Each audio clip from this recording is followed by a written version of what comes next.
San Miguel Beer panalo kontra Meralco Bolts sa kanilang Game 2 ng PBA Finals Philippine Cup. Napaka-intense ang laban ng Meralco Bolts at San Miguel Beer. Talagang kinapos lang ang Meralco Bolts. Talagang may chance na silang manalo kanina sa San Miguel, pero natalo pa rin. Kasi nangyari sa Meralco Bolts kanina, panalo na sila, 4 points lang lamang nila, 33 seconds. Pero nahabol pa rin ng San Miguel Beer. Natirahan sila ng 2 3-point shot.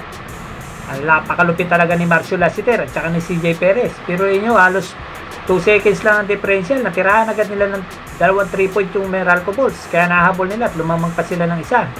May pagkakataon sana may tabla o manalo ng Meralco Bolts kanina.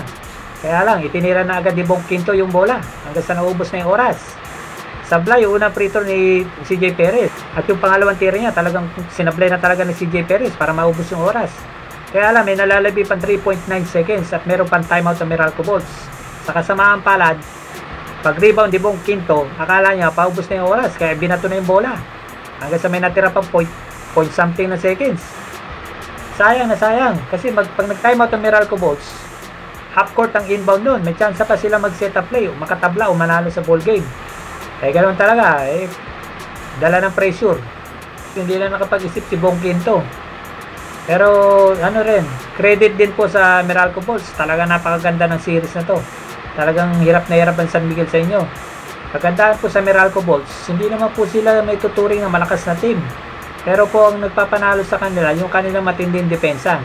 Sadya po talaga napakalaki ng naiambag na tulong ng kanilang foreign consultant. Talaga napalakas nila yung depensa ng Meralco Bolts. Kaya hirap na hirap. Maski nga si Junmar Pardo, hirap na hirap gumawa ng puntos dahil na bablock agad siya sa shaded lane. At saka hirap na hirap talaga ang San Miguel mag-set up ng play sa lupit ng depensa ng Meralco Bolts.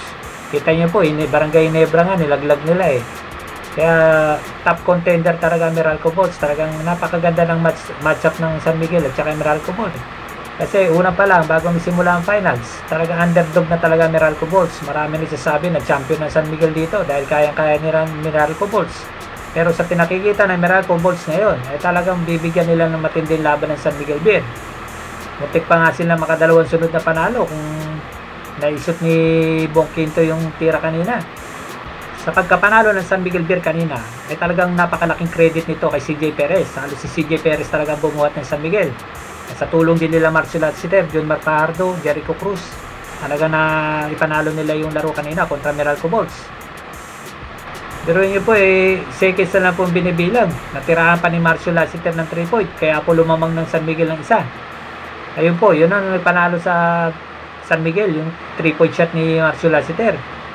Kung may Steph Curry ng NBA, meron po tayong Marcio Lassiter na talagang sharpshooter dito sa Pinas.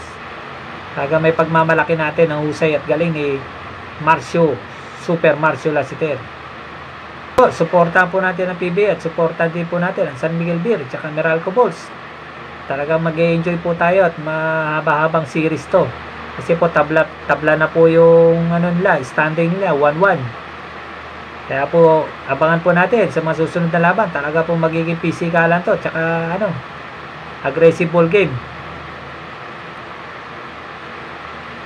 Talaga magiging pisikalan na to kasi nga tiebreaker to. Okay, shoutout po pala sa aking lahat ng mga subscriber tsaka supporters. Paki-like and subscribe naman po yung mga hindi pa po nagla-like and subscribe. Paki-suporta naman po ang inyong lingkod, Ron Datola.